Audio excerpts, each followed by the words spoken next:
Well, as the gun control debate rages on in this country, the United Nations is now reviving a global effort to restrict the flow of small arms to conflict zones, with the White House signaling just last week that it is ready to get on board.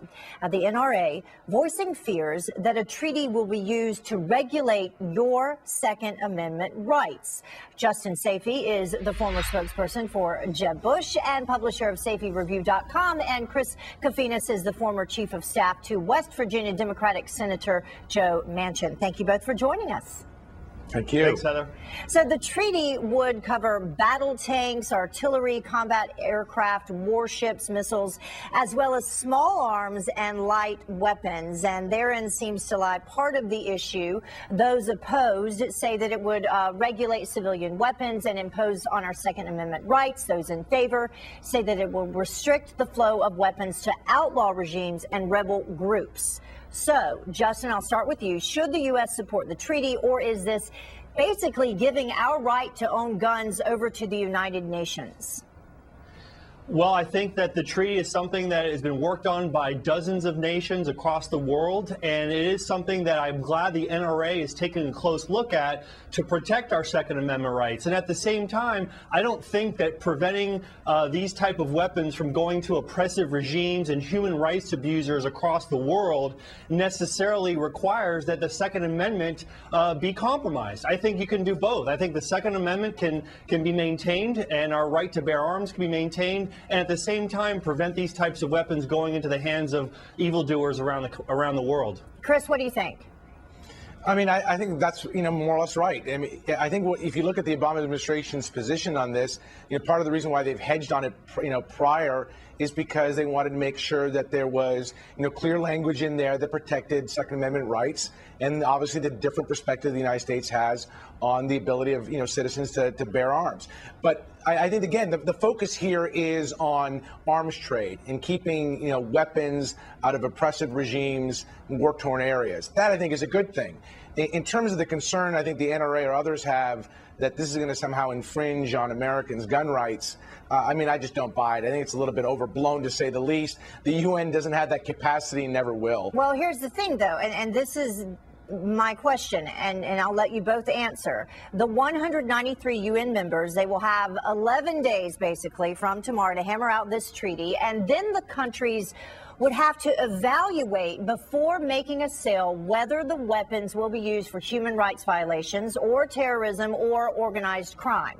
So how is that evaluation possible without either, at the very least, a domestic gun registry, an international gun registry, possibly, and then would that then lead down the road and possibly impose on our Second Amendment rights? I think that's where the concern is. Justin.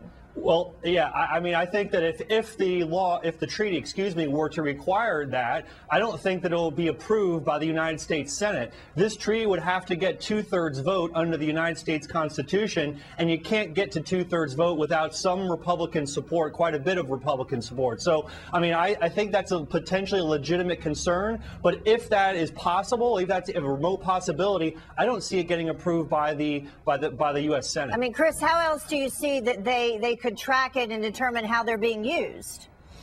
Well, I think there's a difference between, it depends on how you're explaining it. If you're talking about registering in the sense of identifying weapons that they do not want to fall into the hands of, of terrorists, of extremist groups in these war-torn areas, that's one thing. If you're talking about a registry in terms of, who owns them on an individual by individual basis, that's never going to pass muster. Mm-hmm. That would be DOA in the United States Senate in a second. So I think it just depends on how you're explaining it. I don't imagine that language is going to be in there. All right. So what you're both talking about right now, whether or not it could be ratified here in the United States. Do either of you remember, Wilson's Treaty of Versailles? A little history lesson here.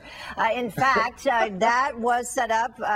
It set up allegedly the League of Nations. Usually Greg's the one giving the history lesson out here, but I have this one. In fact, American history full of examples of internationally minded types. They've come up with these good ideas for treaties. This possibly could be one of them. But as you said, the U.S. Senate, they never ratified them. Treaties take the support of 2/3 majority of the Senate to be ratified. Already, 34 senators this time around say They're not really going to support this. 51 last time when this was brought up said that they would not support it. So is the president and his administration just pandering to people's emotions right now following incidents like Sandy Hook and Aurora, Colorado? Does this have any real chance of ever being ratified here anyway?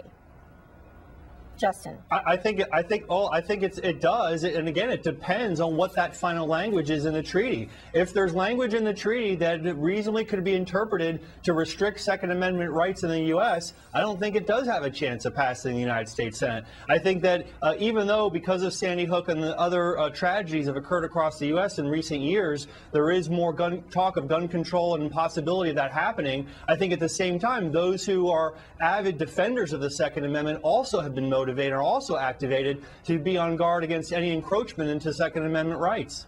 All right, I have to wrap it up there. I apologize, Chris, I don't have a chance for you to respond to it, but I appreciate both of you coming on today. Thank you so much. Thank you. We'll see what Thanks, happens Heather. in 11 days.